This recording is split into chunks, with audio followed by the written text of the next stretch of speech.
นั่งสมัครดักหนูเปียกเอาดักดักหนูเปียกมันไม่เปียกมากหรอกนะเชิญนั่งยายคือบอกว่าให้มาไปทำบ้านหลังไหนเดี๋ยวฟังประวัติก่อนคือหรือเปล่ากินเหล้าเมายาไม่ไปได้ไม่คันว่ามีเรื่องเหล้าเรื่องยาแล้วบ่ไปใกล้ได้บ่มีมองไม่นะไม่อีเรื่องเขาไม่ออกตาเนี่ยกดกันแล้วจันดาเชี่ยวกว่าเจ้เชี่ยวโลไล่บ่ไงไม่ต้องมาเรียนเชิญนั่งอันบ้านไหนบ้านน้องห้อยลินที่อันบ้านน้องห้อยบ้านน้องห้อยนี่ยังไม่เคยเข้าจะเข้าอยู่ แต่ว่ายังบ่มีโอกาสเข้าเด็กโลดจะนอนเนี่ยก็เดนลึบเรียบเตดงใบอะไรอาเมนโตมาดามประท่ายกี่บ่ฮะนังน้องห้อยที่ว่าจมอยู่ในน้ำนะมีอยู่หลังหนึ่งข้างกับถนนคอนกรีตเป็นบ่จมอยู่กลางน้ำเลยผู้หญิงผู้ชายผู้หญิงเอาเพิ่นบ่มีครอบครัวบ่มีครอบครัวน้องกับเจ้าก็อยู่พุ่นเฮือนกับเจ้าอยู่น้ำไผ่อยู่ผู้เดียวบ่ได้มีลูกบ่มีผัวเอ้าคืออยู่ผู้เดียวสั่นเราบ่คือบ่มีไผครอบครัวมีกันอะไรอายอะไรอายอะไรอยู่ผู้เดียวชื่อหยังอินรีชื่อรีโอ้ฮักเฮแต่อะไรช่วงอีปุยปันนางงามชาวไทยอะไรแหละอันว่าเป็นกวาดมือปุยอันละคุยไม่พอเหมาะละโอ้บ่ปานใดบ่ปานใดโอ้สมพรบ่มีลูกบ่มีผัวซั่นประมาณนั้นอยู่บ้านน้องห้อยอันเรายาปลาปิ้งไม่ได้เกี่ยวโบไปตะเวียลูกเดียวเฮ็ดเวียกเฮ็ดงานทำมาหากินอยู่ที่นอนในทำมาหากินแล้วมันมีนามีให้อยู่บ่นาให้ลายอยู่บ่ก็แบบเลยสำอายอีกนี้อะไรกะถ้ามีนามีให้ลายนี่มันก็สิยากอยู่ได้แต่ว่าถ้ามีหน่อยนี่อาจสิอันมีพอรุ่นอยู่อันมีนะใบอะไรเปลี่ยหรือหักกินในสำอายอีก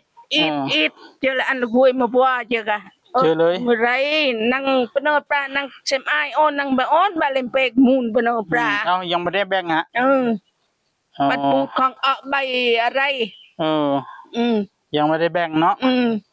มีไรนานี่คือเป็นยังเป็นโฮมกันอยู่ยังเป็นมรดกแต่ปูติญาอยู่นั่งเบิ้ลมาเบิ้ลปนปลาจักเป็นบัวเพิ่นสติเพิ่นบ่ดีเลยบ่หรือว่าพูดคุยรู้เรื่องอยู่รู้เรื่องฮักแต่เพิ่นมีใบอยู่บ่เพิ่นมีใบมีหยังอยู่บ่ได้มีใบก็คือเป็นคนปกติแต่ว่าบ่ปานใดแต่ว่าคุยนี่รู้เรื่องคล้ายๆเจลีบ่หรืออันใดหรือว่ากว่านั้นเจลีอันลุงศาสตร์นะตาศาสตร์นะอันคายสกีแต่หานเล่ายาปลาปิ้งอันบงอดอันทำมาหากินลูกเดียวรับจ้างเจิงว่าจ้าแล้วบัดทีนี้อันทางผู้ใหญ่บ้านทางหมู่บ้านเขาบ่ได้เสนออันนั้นบ่ได้เสนอโครงการซอยเหลือรัฐบ่หรือว่ามันบ่มีงบหรือว่าเขาบ่เสนอหรือว่าจังได๋บ่มีงบกำบะดังคือผู้ใหญ่โต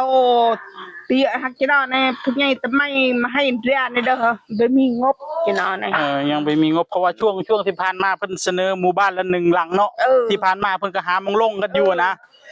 ก็เลยถามว่าอันเพิ่นบ่ได้ลงให้บ่วะบ้านน้องห้อยนี่บ่ได้เลยบ่งวดที่ผ่านมานี่หมู่บ้านละ1หลังนี่ไม่มีเลยเพราะปกติเห็นหมู่บ้านละ1หลังบ้านปกติเฮาก็มีบ้านโคกน้องผือยังก็มีนะเพิ่นก็หามงลงตีก็เลยตะพูกันเนาะมันบ่ถึงบ่มันแสดงว่ามันได้อยู่แต่ว่ามันหลายคนเนาะมันอาจจะยังไม่ทั่วถึงอินทรีนั่นแหละก็มาจะอันบ่บื้นจะเลยมาไปเซมไอเบะบะมีกว่าตะของเซมไอกว่าไว้สกีนะก็คือว่าแล้วเนาะมีประมาณจักหลักในหมู่บ้านนั่นนะถ้าสมมุติไปนี่ไปในหมู่บ้านนั่นน่ะก็สิถามผู้ใหญ่บ้านให้ผู้ใหญ่บ้านเสนอเบิ่งก่อนว่าเพิ่นสิเสนอเงินหลังใดถ้าเขาสิคิดเห็นด้วยหรือเปล่าการที่จะไปเฮ็ดนะต้องถามผู้ใหญ่บ้าน ชาเป็นตาอะไรเห็นด้วยกว่าโลเจอหนึ่งผู้ใหญ่ผู้ช่วยอ่ะ ถ้าไปแล้วผู้ใหญ่บ้าน ชาวบ้านเห็นด้วย มันก็มีหวัง โบไปเลยยกมือเลย แต่ถ้าว่าไปถามแล้วผู้ใหญ่บ้านบอกว่าบ่คือไปเฮ็ดหลังอื่นอาจดีก็สิยากอยู่ได้มัน บ่ยาก มันก็ขึ้นอยู่กับชาวบ้านผู้ใหญ่บ้าน เห็นด้วยหรือไม่เห็นด้วย ผู้ใหญ่บ้านน่ะมีปัญหาผู้ช่วยก็มีปัญหาแล้วไปเด็กสโนอันนี้เขาเอามือกาโยก เอาขอแค่ผ่านเกินให้หน้าบ่หลายปานใดเป็นไม่ได้ยุ่งเกี่ยวกับยาเสพติด ยา แล้วก็ยากจนจริงๆ โดยแท้ รับจ้างจ่าเจาะโบะคุยไงเอิ้นมันนะ ก็เข้าเกณฑ์อยู่ ตะเลงก็มีลือดักมื้อน่ะมื้อไรบาไรชาชมให้เปกออนเป็นโอปรา แล้วเพิ่นบ่ได้เฮ็ดหน้าบ่หรือไดหรือว่าเฮ็ดบ่ได้มันผู้หญิงผู้เดียวบ่ได้เฮ็ดหน้าเจ้าของนะหรือได อันน่ะบุญตาอันรับจ้างจ่าเจาะ อ๋อ โบะ รับจ้างหากินใส่ปากซื่อๆแต่ว่าหน้าน่ะบ่มีให้เฮ็ด ฉันอ้ายมอนตะ พี่น้องบ่ได้ให้เฮ็ดหน้าเพราะว่าหน้าน่ะเป็นหน้ามูล แล้วเจ้าของบ่ปานใดนำเขาก็เลยเอาหน้าไปเฮ็ดเบิดบ่ได้แบ่งให้เฮ็ดประมาณนั้น เจอกันคุยไงก็สบัดช่วยหมู่เนี่ยสมัยบ่ายไงอีทรามือก็ชอบสักทีนะ ไปดำนาช่วยเขาก็ขอเอาข้าวมากินเนาะเอาประมาณนั้นวันน้องหอยซื้อรี เรื่องรถหมุดหอยใหญ่เกีย โอเคบ้านน้องหอยเอา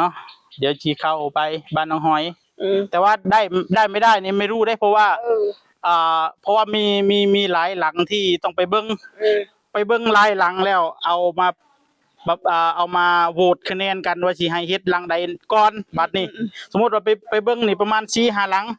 หลังไหนน่าสงสารที่สุด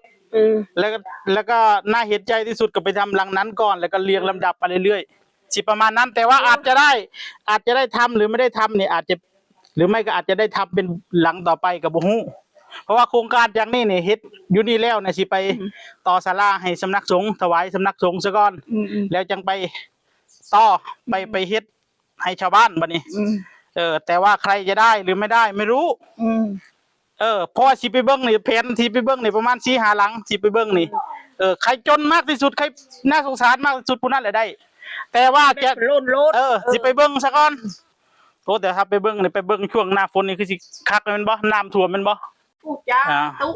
ขนาดยายคือก็มาพูดให้ฟังขนาดก็รับจ้างอันอะไรกี่ใบไงต่อทรามือก็ทราบกันอะไรอดทราอันกับกูอะไร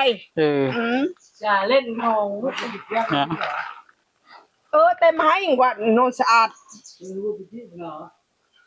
ไปรับตุนเดี๋ยวมีโอกาสจังไปเบิ่งนะบ้านน้องหอยทุกท่านชื่นรีนะฮะพี่แต่อะไรเบื่อลังอันรีให้ที่ลังมาแวบปุ้ยจีน่านี่มันก็ลังอินรีนี่จะไปเพิ่นอายุหลายปานใดอายุเพิ่นน่ะโย50กว่าแล้ว60บ่ฮอดกว่าบาก็มอ48 49 50 58 59โดเตอร์5กว่าจะก็55ก็54เนาะก็มอ54เนาะอันเรียนหนังสือที่ได้ปุ้ยดีก็ได้จบป.6นี่ได้จบป.6 พุ่นน่ะให้รถจงคือแม่ลูกปุ้ยมาปัวซะทีเฮือนเพิ่นอยู่ในน้ำแล้วก็เป็นกระต๊อบบ่ปันดงนะทุกเจอแต่อะไรแต่เอาไปแต่อะไรเฮือนเป็นกระต๊อบอยู่ในกลางน้ำพร้อมไฟฟ้ามีเด้อบ่เนาะเพิ่นมีไฟอยู่บ่หมดดังอย่าว่านะบ่มีไฟฟ้าก็บ่ดังไปซื้อมาเด้อมีไฟฟ้าอยู่คันบ่มีไฟฟ้าเฮ็ดหยังก็บ่ได้เด้โอ้ยเสียบเลยดงข้างๆนี่เลยใครอยู่คันใครอยู่มีเฮือนใกล้เคียงอยู่คันนึกว่าอยู่ผู้เดียวโดดๆนะบ่ไปซามีไฟกี่ผู้ช่วยแล้วแล้วแกไฟดงทางสิเอาซะโอ้อะไรผู้ช่วยผู้ใหญ่เลยตะบ่เบิ่นแล้วมีงบมันบ่ถึงเนาะบ่ได้งบมากกับรักพี่เสียดายน้องเนาะแม่นเด้อว่าผู้นั้นก็อยากได้ผู้นี้ก็พี่น้องผู้นั้นก็อันญาติ เอาแมนอยู่ดอก มันก็ยากกว่าสิได้ก็อีกหลายปี โอ้ เอา นี่เนาะ อืม เก่งอะ ไอ้สอนโอ้ยหมอนี่มันอยากได้ที่นอนมันรู้จักอ้อน หมด ไม่จะได้ซ้อมนอนสี่บาทใหญ่เหรอ มันนอนเฉพาะเสาร์อาทิตย์เดี๋ยวสิไปเบิ่งบ้านน้องหอยพี่น้องเอ้ยเดี๋ยวคือเล่าให้ฟังแล้วข้อมูลคร่าวๆตอนนี้มีแต่ผู้มาให้ไปเบิ่งประมาณ5 6 7เป็นหลังแล้วล่ะ แต่ยังท่านได้ไปเพราะหลังอยู่สอนได้ที่นอนใหม่แล้วพี่น้องเอ้ยโอ้ขึ้นไปเหยียบแล้วเหรอโอ้เท้ากำลังเปื้อนๆอยู่ขึ้นไปเช็ดหน่อยได้ไหมเช็ดเท้าได้ไหมโอ้ที่นอนใหม่แต่ว่าหมอนมันเน่ามากเลยโอ้ที่นอนใหม่ แต่หมอนไม่ผ่านเลยหมอนน่าจะอลังการนอนน่าจะออกแล้ว